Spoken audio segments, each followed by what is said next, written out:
saya tunda-tunda sampai hari ini. Pak Gem harus ke Indonesia, jadi ya mau nggak mau harus setia melayani di tempat ini. Puji Tuhan. Sebelumnya supaya nggak tegang. Vicky juga tegang nih.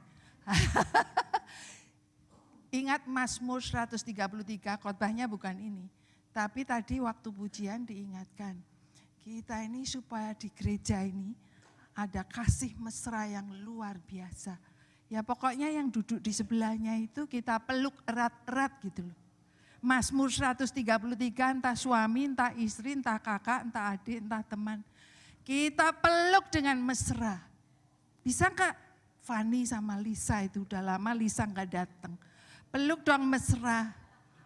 Loh suami istri juga peluk mesra. Ayo 1, 2, 3 peluk suami yang mesra. Kok sungkan? Kok sungkan? Nah Hendra, Christine peluk sebelahnya. Kenal dong itu sebelahnya. Walaupun bukan siapa-siapa. Oke, ini yang sendirian siapa ya? Susan, aku peluk Susan deh. Karena aku butuh dipeluk Susan. Kurang dipeluk suami.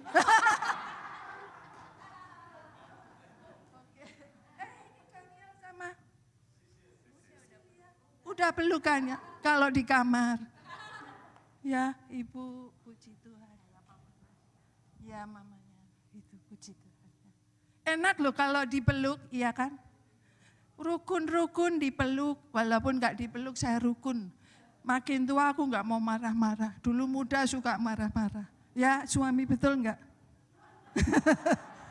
Suami yang gak pernah marah. Puji Tuhan.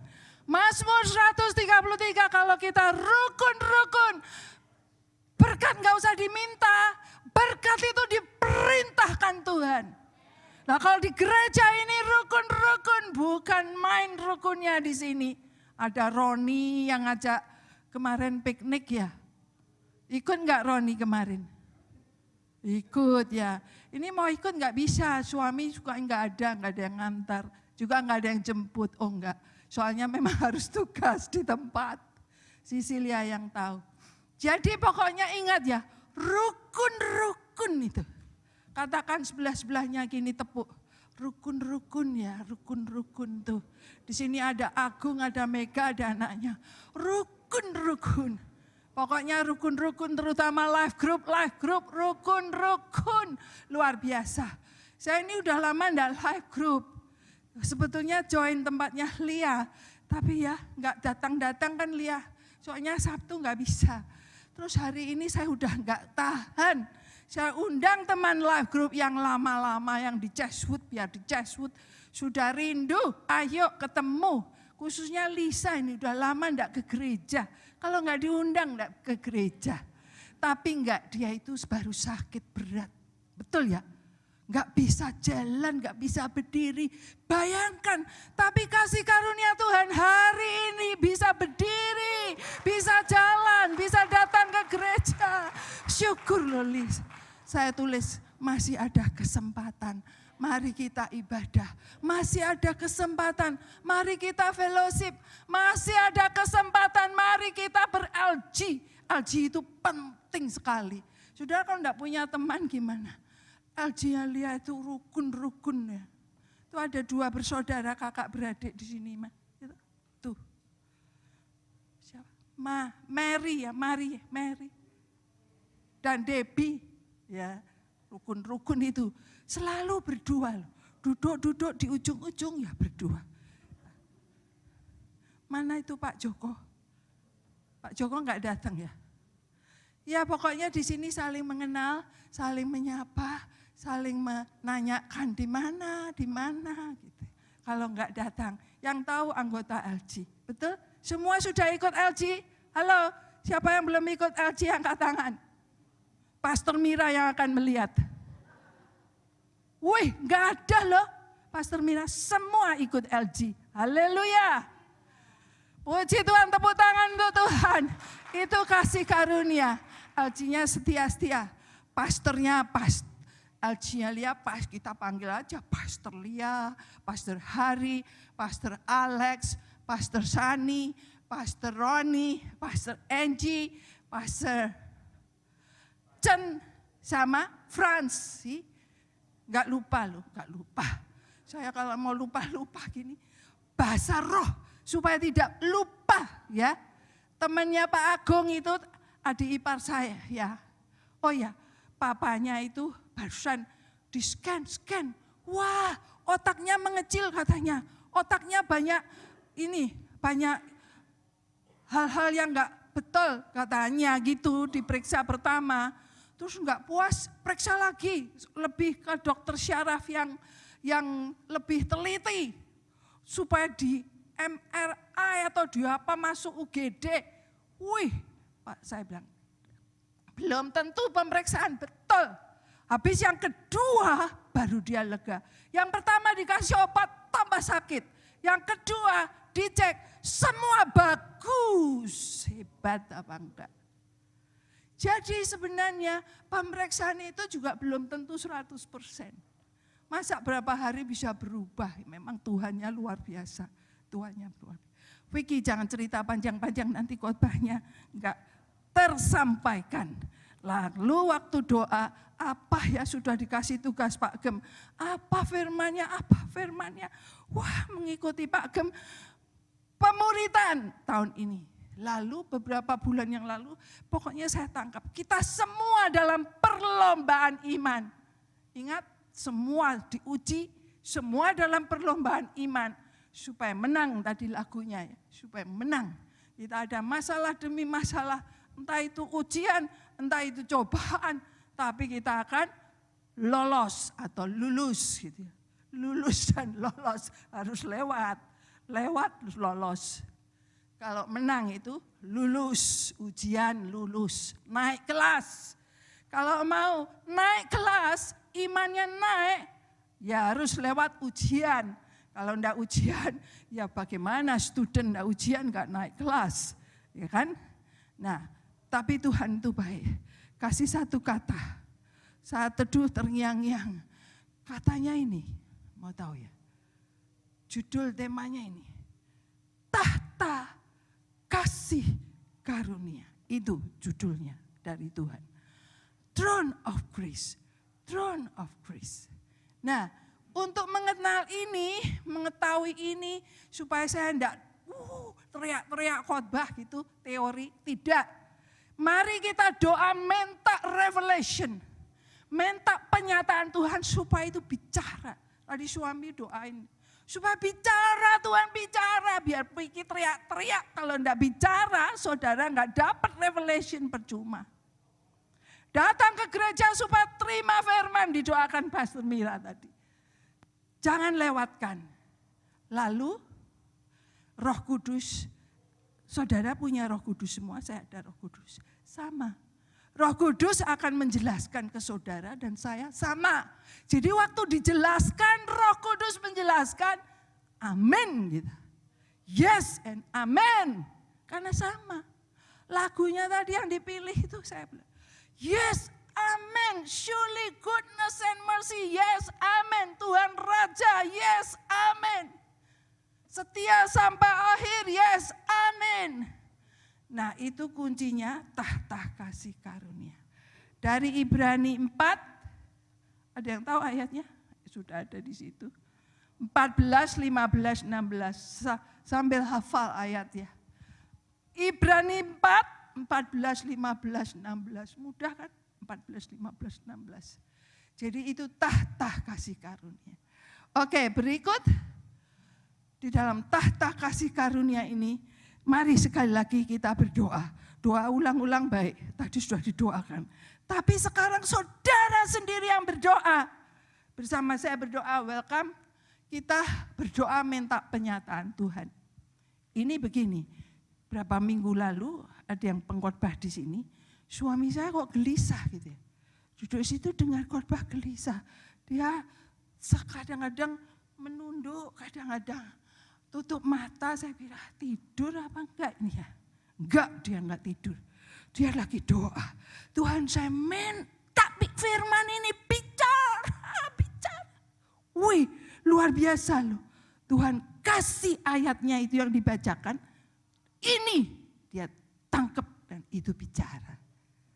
Ya, nah ini saya minta saudara, bukan karena saya. Minta Tuhan bicara. Itu kalau Tuhan bicara, aliran air hidup mengalir. Mari sekali lagi kita berdoa. Tuhan, Kau ambil alih seluruhnya, bukan saya yang bicara, tapi Engkau yang bicara Tuhan. Sebagaimana Kau memerintahkan untuk menerima firman tentang tahta kasih karunia. Supaya gereja ini dalam tahta kasih karuniamu. Semua orang datang kepada tahta kasih karuniamu. Dan itu sungguh-sungguh mengenai Engkau, it's all about you. Engkau yang ditahta, Engkau yang dimuliakan, Engkau yang ditinggikan, Engkau yang diagungkan dan dibesarkan. Mari Tuhan, saya tidak bisa membuat itu kalau bukan Tuhan. Dan buatlah penyataan revelation demi revelation. Sebab Tuhan tahu keadaan jemaat, saya enggak tahu. Sedangkan suami istri juga kadang-kadang enggak tahu sedalam-dalamnya hati manusia. Tapi Tuhan Maha tahu, dan biarlah kami semua mendapat jawaban dari Tuhan. Pulang mendapat jawaban Tuhan. Engkau Maha Kuasa, Maha Hadir, dan Maha Tahu. Supaya dalam pergumulan-pergumulan yang kami hadapi atau yang akan kami hadapi, ada jawaban Tuhan. Terpujilah nama-Mu Tuhan, di dalam nama Yesus kami berdoa. Haleluya. Amin. Nah, berikut Yesus Kristus itu bertahta di tahta apa? Tahta kasih karunia. Sejak kapan? Waktu Tuhan Yesus mau naik ke surga, apa kata Tuhan? Matius 28. Segala kuasa telah diberikan kepadaku di surga dan di bumi. Dahsyat teman. Terus dia memberkati murid-muridnya, dia naik ke surga. Itu boleh masuk di hati. Segala kuasa di surga, di bumi, bahkan di bawah bumi, ada di Yesus. Saudara sedang menghadapi apa? Kekuatan, kekuasaan yang menakutkan. Ingat, ada Tuhan Yesus yang bertahta di tahta kasih karunia. Di Kisah 3 ditulis Tuhan di surga supaya di bumi terjadi pemulihan. Pernah dikhotbahkannya, tapi mungkin sudah lupa. Tapi enggak apa diingatkan lagi. Lalu Tuhan yang berkuasa mengangkat kerajaan dan menurunkan raja-raja. Mengangkat raja, menurunkan. Saudara mengikuti pemilu Amerika, luar biasa ya. Luar biasa. Tuhan yang mengangkat. Syukur Mr. Presiden yang mengakui bahwa itu Tuhan. Kalau enggak dia udah ketembak, mati. Tapi di save hidupnya untuk bisa dimenangkan Tuhan. Bukan dia yang hebat promosi. Bukan orang-orang promosi dia. Tapi Tuhan yang menetapkan. Ditulis di dalam Kolose bahwa Tuhan itu yang menciptakan kerajaan singgasana. Tuhan yang menciptakan. Jadi kalau ada kerajaan-kerajaan, pemerintahan-pemerintah, itu kita harus melihat Tuhan yang sedang menetapkan. Dan itu punya maksud periode tertentu. Nah, supaya negara dan bangsa itu up, itu kalau takut Tuhan pemimpinnya. Maka kita perlu terus berdoa untuk pemimpin-pemimpin negara. Waktu di hari Jumat, 2 Jumat sekali selalu didoakan negara, gereja, lalu masalah-masalah yang ada. Ya. Tapi yang kita mau tahu lebih dalam lagi, ini. Ibrani 4 ayat 14 apa bunyinya? Karena kita sekarang mempunyai imam besar agung yang telah melampaui segala langit, yaitu Yesus anak Allah. Ini luar biasa. Baiklah kita teguh berpegang pada pengakuan kita. Ini supaya masuk di hati, di pikiran, di iman kita. Bahwa satu-satunya imam besar agung adalah Yesus. Gak ada lagi yang lain. Imam-imam banyak. Waktu menyiapkan di sini Tuhan berkata, imam-imam banyak, pastor-pastor banyak. Pak Gembugem, ketua LG, ketua pelayanan, pastor banyak. Tapi don't look to them yang manusia. Bersyukur untuk mereka mau menghidupi kehidupan gereja. Tapi yang jelas ada imam besar agung Yesus. Itu tidak membuat kita kecewa pada pendeta siapapun. Sebab imam besar agung kepalanya, imam besar agung yang menetapkan, imam besar agung yang mengatur gereja. Dahsyat. Jadi kita bersemua, baik jemaat, pastor atau kelompok LG, kita look for Jesus. Dialah imam agung. Apa imam agung? Imam itu yang jadi perantara ke Tuhan. Juga dia yang membawa korban-korban kalau perjanjian lama. Tapi kalau perjanjian baru, imam agung itu korbannya juga dirinya sendiri. Jadi korban, lalu dia yang menebus dan menyelamatkan umatnya. Jadi imam agung Yesus yang saudara punya, yang saudara percaya, itu diakui. Sadar tidak sadar, kita ini sering suka kurang aware. Tahu, tapi ini begini, ini begitu, itu begitu, saya begini. Look to ourselves, look to others, and then disappoint. No, kita harus memandang Yesus, imam besar agung. Apa artinya? Di Roma, saya tulis di sini, Roma 8 ayat 34. Yesus mati, Yesus bangkit, Yesus naik ke surga. Dan Allah Bapa jadi imam besar agung. Jadi apa? Di situ ditulis kalau bahasa Indonesia. Jadi pembela.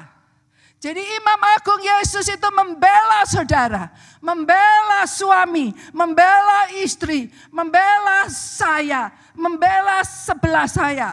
Membela dia. Membela kita semua. Saudara rasa kalau ada yang membela. Misalnya saudara di-down-kan.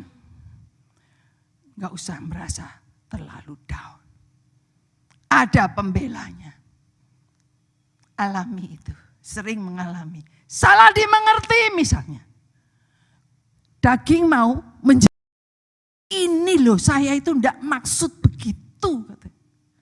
Tapi tambah dijelaskan tambah bisa salah. Jadi terus mengarah ke pembela agung. Dialah yang akan membela dan memberi pengertian. Sebentar lagi orang itu akan sadar. Terus oh iya betul. Kamu enggak salah. Misalnya begitu. Ya, itu sering. Mari saudara, pergumulan apa saja. Datang kepada imam besar agung, dialah satu-satunya pembela. Nah di sini ditulis pembela.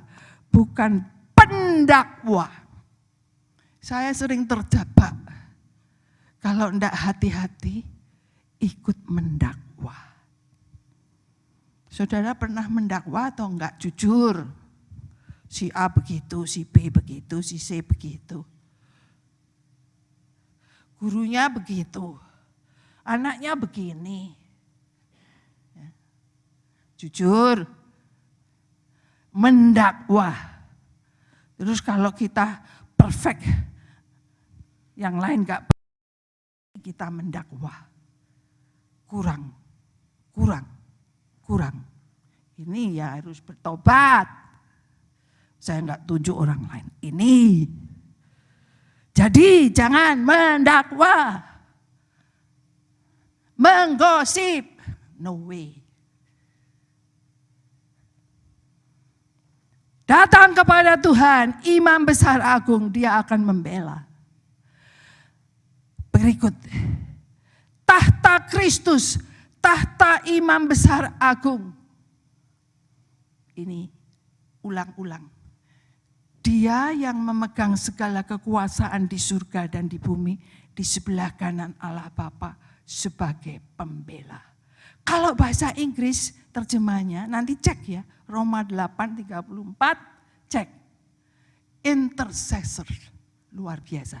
Tidak cuma membela, akan. Bagaimana itu terjadi? Kerjasama Bapa, Yesus, Roh Kudus. Merangkul anak-anaknya. Ingat bapak anak yang hilang. Dia anak yang hilang itu sudah pikir pasti nanti aku dimarahi. Pasti aku disuruh jadi hambanya aja. Oke jah, jadi hambanya di rumah bapakku lebih enak daripada makan makanan babi. Wih, tapi bapaknya itu lari, tidak menuduh, tidak menghukum. Bapaknya memeluk mesra. Sukacita luar biasa.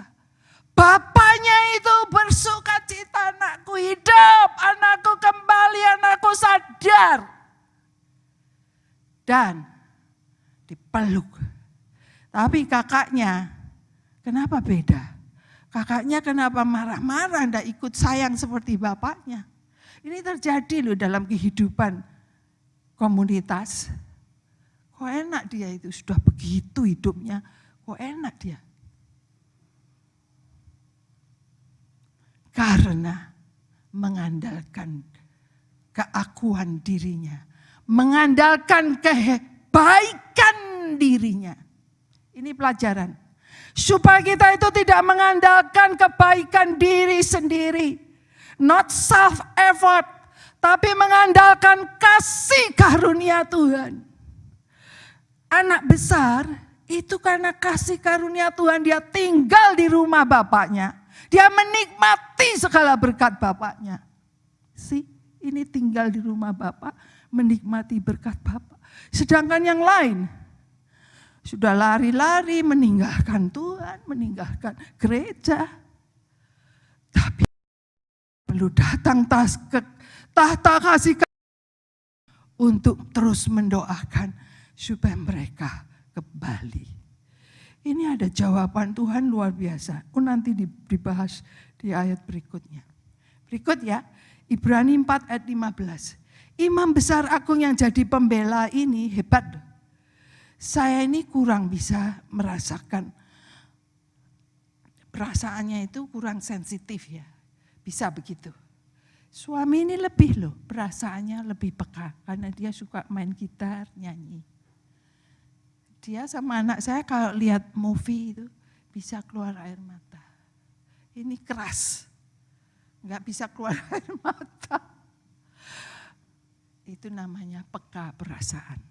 Nah, imam besar agung punya perasaan yang luar biasa. Apa katanya? Imam besar agung ini apa katanya, coba dibaca.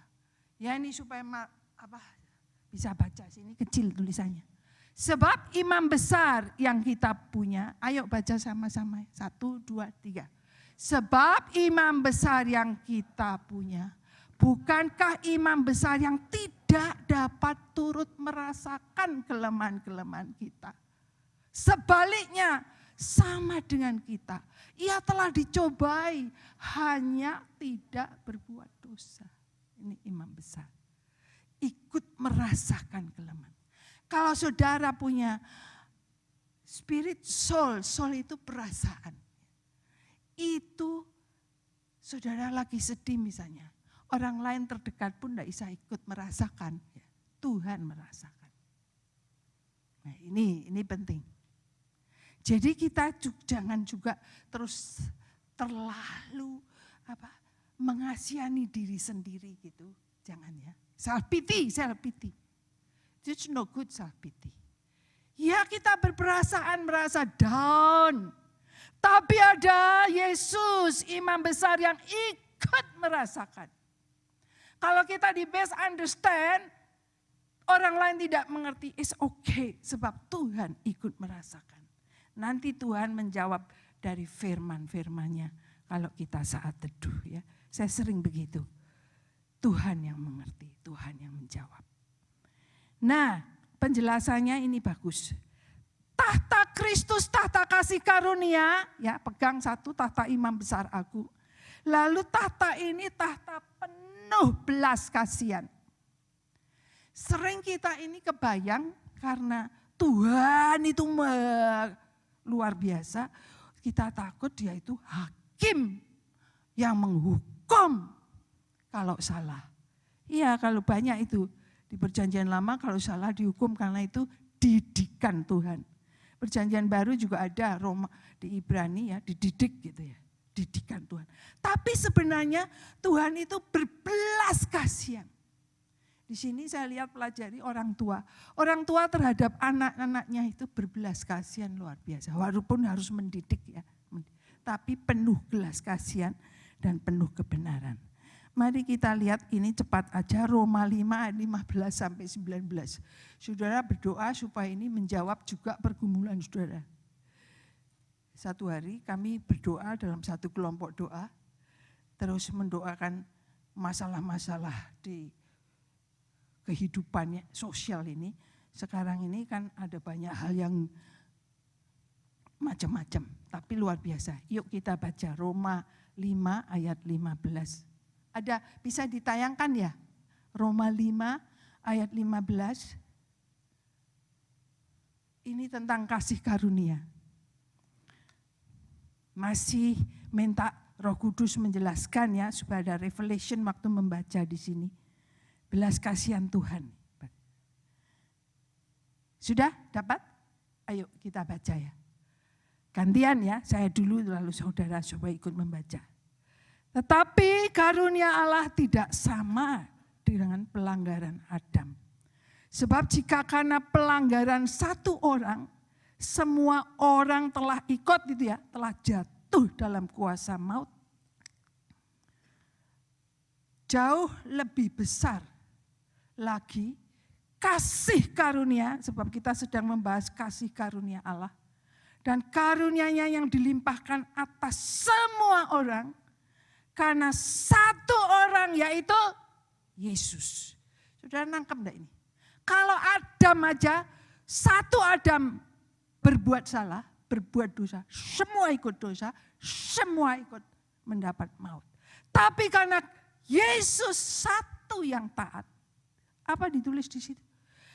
Kasih karunia Allah dan karunia-Nya yang dilimpahkannya atas semua orang, karena satu orang. Yesus Kristus. Jadi bukan hukuman. Ditulis di situ bukan hukuman tapi kasih karunia karena Yesus semua orang terima. Ayat 16 sama-sama. Dan kasih karunia tidak berimbang dengan dosa satu orang. Sebab penghakiman atas satu pelanggaran itu telah mengakibatkan apa? Penghukuman. Itu tadi loh pelanggarannya Adam. Tetapi penganugerahan karunia atas banyak pelanggaran itu mengakibatkan pembenaran. Terus ya sama-sama enak bacanya. 17. Sebab jika oleh dosa satu orang maut telah berkuasa oleh satu orang itu yang dimaksud Adam, maka lebih besar lagi mereka yang telah menerima kelimpahan kasih karunia dan anugerah kebenaran akan hidup dan berkuasa oleh siapa? Karena satu orang itu yaitu Yesus Kristus. Dahsyat nih ayatnya. Ini supaya jadi pengakuan iman. Terus ayat 18. Sebab sama seperti oleh satu pelanggaran semua orang beroleh penghukuman. Ya, satu pelanggaran semua dihukum. Demikian pula oleh satu perbuatan kebenaran, semua orang apa? Beroleh pembenaran untuk hidup. Dahsyat apa enggak? Halo. Ayat ini loh, supaya membela saudara yang terhukum, merasa terhukum atau merasa tertuduh atau merasa terdakwa. Orang lain tidak lihat tapi terus didakwa si iblis. Ayat 19. Jadi sama seperti oleh ketidaktaatan satu orang, semua orang telah menjadi orang berdosa termasuk kita. Demikian pula oleh ketaatan satu orang, siapa itu? Yesus. Semua orang menjadi orang benar. Halo. Ini diimani pengakuan iman tadi Ibrani 4 ayat 14 supaya terjadi sesuai iman. Dahsyat ya supaya ini bicara. Saya enggak tahu bicara atau enggak, tapi kalau suamiku waktu duduk di situ Tuhan bicara. Satu ayat gitu. Udah pulang, aku dapat jawaban dari Tuhan. Good. Kemudian berikut ya, itu tahta kasih karunia yang berbelas kasihan. Ayat terakhir, cepat aja ini sekali. Ibrani 4 ayat 16. Dibaca dulu ya ayatnya. Ini juga kunci rahasia hidup. Hubungan antara Yesus dan tahta kasih karunia. Ibrani 4 ayat, mari kita baca. Dengan suara yang keras, dengan suara yang yakin. 1, 2, 3. Sebab itu marilah kita dengan penuh keberanian menghampiri tahta kasih karunia. Supaya kita menerima rahmat dan menemukan kasih karunia untuk mendapat pertolongan kita pada waktunya. Terapkan ya. Saudara semua yang hadir siang ini. Saya berdoa dan kenyataan adalah kasih karunia. Saudara ada di sini kasih karunia untuk dengar dan terima ayat ini. Saya ini sudah lemes-lemes sebetulnya. Bisa khotbah itu kasih karunia. Kalau enggak semaput dah. Sungguh loh. Berhari-hari enggak tidur. Tapi itu kasih karunia. Supaya bangun, berseru, kasih karunia, kasih karunia, kasih karunia. Dinikmati kasih karunia. Sebab itu marilah kita dengan berani, sadar, aware bahwa apa di sekeliling saudara ada Tuhan, itu tahta kasih karunia. Tapi kita harus menghampiri dengan hormat, dengan rasa dia mengasihi, bukan menuduh, bukan mendakwa. Dia mau mengangkat kita, dia mau membela kita, dia mau mengerti kita, dia mau ikut merasakan kita.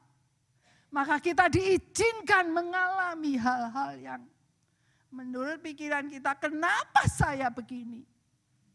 Tapi itu kasih karunia supaya kita mengalami Tuhan yang lebih daripada perhitungan manusia. Kemarin ada yang tanya, Tante kenapa kita Kristen, tidak Kristen mengalami masalah terus juga? Lain, bersama Tuhan kita ditopang, enggak berat. Di luar Tuhan berat. Maka pikiran ini jangan dibiarkan di luar Tuhan. Memang kita orang Kristen, tapi pikiran bisa melayang kemana-mana. Biarkan pikiran ini aware bahwa Tuhan itu menopang kita. Enggak melepaskan kita sedikit pun. Dia memeluk kita, dia mengangkat kita, dia mendampingi kita. Teruskan ya. Saudara ini dalam Roh Kudus, saya terbatas kata-katanya. Tapi Roh Kudus tidak terbatas. Teruskan jabarkan ke kondisi saudara yang saudara sedang alami. Entah itu mengenai spirit, soul, fisik, atau mengenai masalah apapun. Ya. Nah ini Tuhan minta, ayo kita itu di mana saja kita sadar. Anytime bisa datang ke tahta kasih karunia. Masa kebaktiannya di gereja kan hari Minggu jam 2.30. Enggak cuma di sini. Waktu kita kumpul ini tahta kasih karunia menghadap Tuhan. Waktu 2-3 orang dalam keluarga berkumpul, itu tahta kasih karunia Tuhan. Waktu 2 orang, ayo kita berdoa bersama, tahta kasih karunia Tuhan. Waktu sendiri, saudara ingat Tuhan, berlutut, lalu menghadap Tuhan berdoa, kasih karunia Tuhan. Jangan tunggu pendeta. Vicky memang suka doa, ayo doa, oke. Ngajak doa ya senang sekali. Tapi gak bisa jadi andalan. Tetap kita yang punya Tuhan, percaya Tuhan, menghadap Tuhan. Dan dijawab Tuhan. Tahta kasih karunia. Lalu bagaimana? Ia menghormati Tuhan, tapi jangan kayak takut Tuhan yang gimana-gimana. Tuhan dan kita itu mau hubungan bapak dan anak.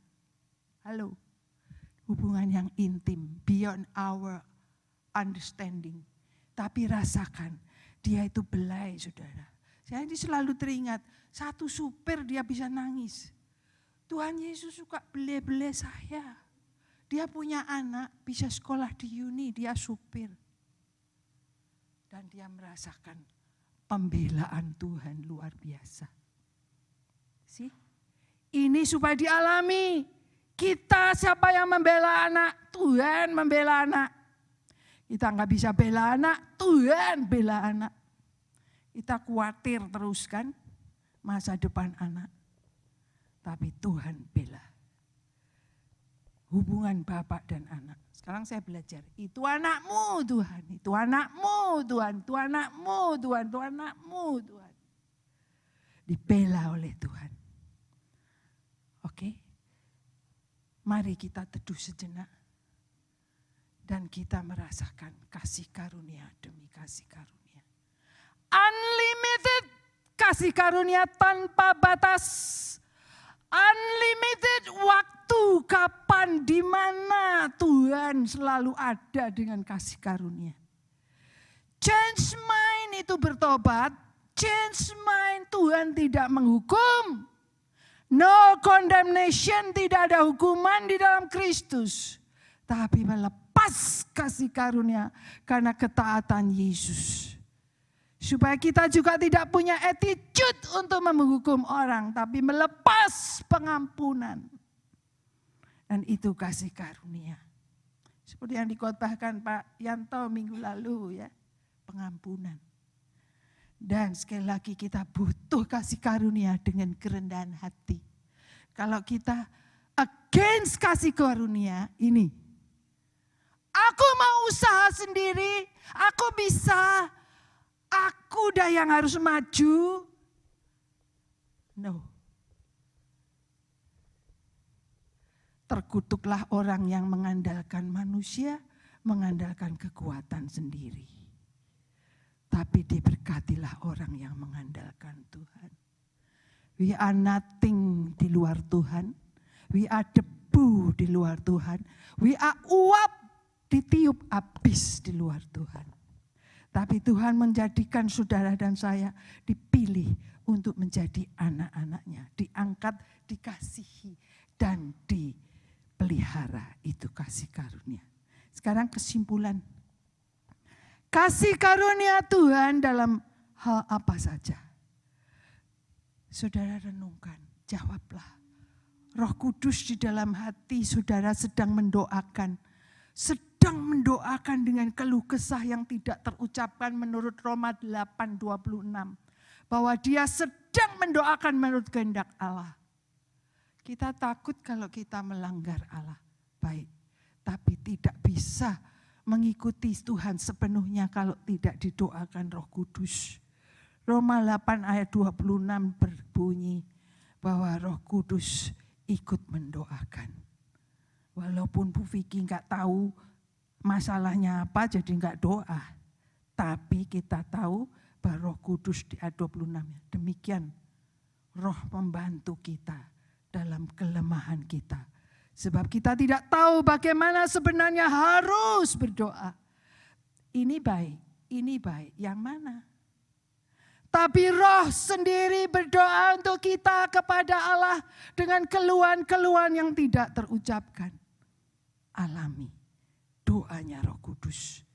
Dan doanya Roh Kudus membuat kita lega.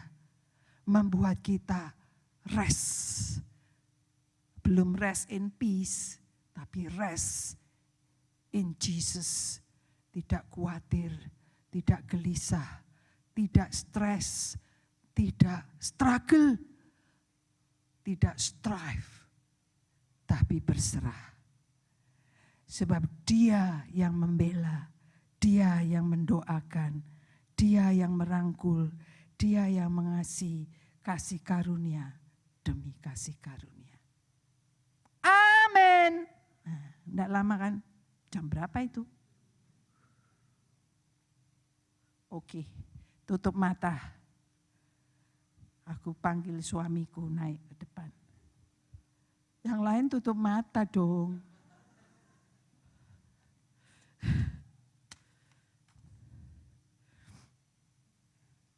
Hari ini cukup serius. Tapi saudara jangan tegang. Nanti di rumah rangkulan lagi ya. Suamiku tak suruh merangkul aku. Saudara tutup mata. Sudah tutup mata. Ya. Dengar ini. Doa, lagu. Di sini ada Pak Agus apa enggak? Enggak ada ya. Oke, enggak apa-apa. Ini dari dosennya Pak Agus, mentornya Pak Agus kasih lagu ini. Mau tahu enggak? Mau denger enggak? Lagu doa. Nanti kalau sudah dengar ini sebagai doa, saudara belajar nyanyi, ikut nyanyi. Sekarang dengar dulu. Tuhan, biarlah lagu ini biar meresap. Inilah doa kami supaya kami mengerti rahasia kasih karunia. Hidup ini kalau tidak dengan kasih karunia Tuhan berat. Enggak kuat Tuhan. Karena kita lemah. Tapi Tuhan menguatkan siang ini supaya jalan terus dan lulus dalam perlombaan iman.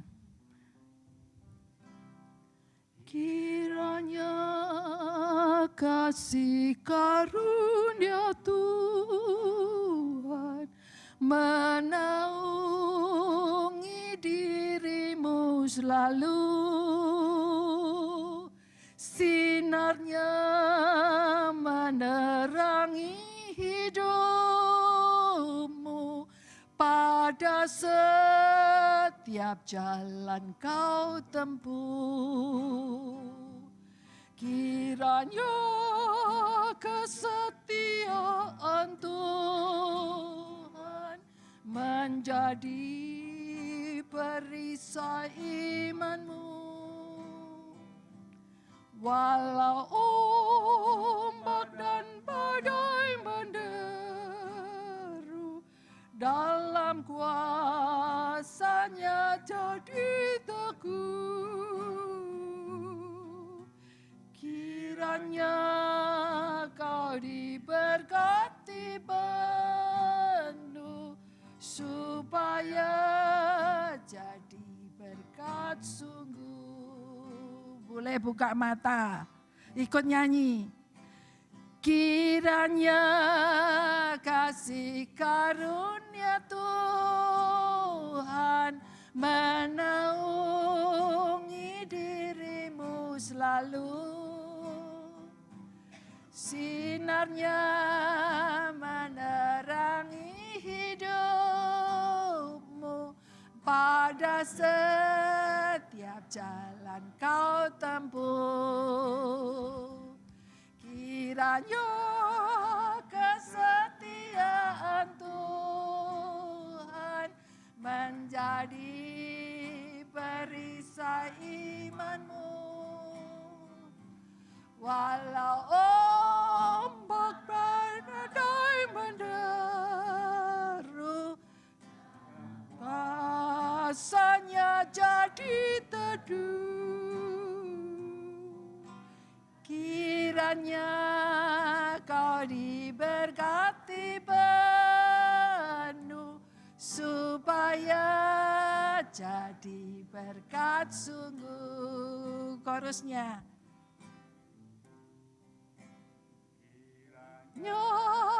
Kesetiaan Tuhan menjadi perisai imanmu. Walau ombak dan badai menderu, dalam kuasa-Nya jadi teduh.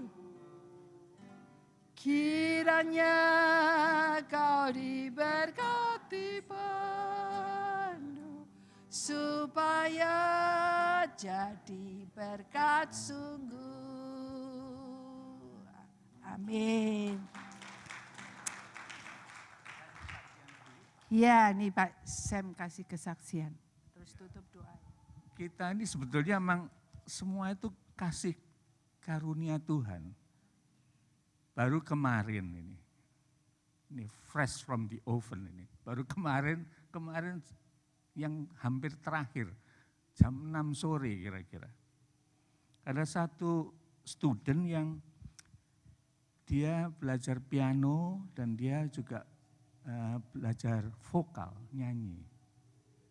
Masih muda sekali, cuma badannya aja gede. Masih year 6, berarti masih umur 12 tahun kira-kira ya. Tapi tinggi, badannya besar gitu. Kalau nyanyi, beautiful. Main piano juga beautiful. Jadi dia yang terakhir jam 6 itu dia nyanyi. Dia nyanyinya sukanya itu nyanyi You Raise Me Up. Sebab dia itu orang Katolik yang sungguh-sungguh. Jadi biarpun kecil juga suka diminta untuk nyanyi di gereja Katolik loh. Sendirian lagi dia. Anaknya berani memang. Tapi kemarin dia bilang gini, oh please pray for me. Mamanya bilang juga, please pray untuk dia. Kenapa? Mendadak saja dia bilang itu frozen jaw. Tahu frozen jaw? Ada yang pernah ngalami enggak ya? Saya enggak pernah dengar itu. Apa itu? Oh, mendadak itu rahangnya itu terkunci. Enggak bisa enggak bisa nyanyi. Loh, lah anak kecil masih umur 12 tahun sudah seperti itu. Minta ampun. Bisa seperti itu. Nah kalau yang seperti kita-kita ini, wah jangan khawatir. Lebih lagi maksudnya. Tidak ada hujan, tidak ada angin, itu ada satu, bukan dari gereja sini. Tapi orang Kristen, sungguh-sungguh juga. Lidahnya itu ada butiran kecil. Dicek, cancer, dipotong separuh. Jadi untuk ngomong saja itu, enggak belajar maksudnya itu. Untuk ngomong itu belajar dulu pelan-pelan begitu. Karena sulitnya karena lidahnya dipotong itu. Jadi kalau kita ini semua bisa seperti ini. Anugerah Tuhan, jangan sia-siakan. Karena itu tadi Vicky itu mendadak di mobil ini tadi. Nyanyi, oh minta ampun. Lagunya itu loh yang kasih karunia, aduh minta ampun. Itu lagu itu saya jarang nyanyi juga ini lagu ini. Jadi terpaksa ditulis, masih untung ada rekornya, kasih karunia. Ya, ingat-ingat itu aja. Terima kasih.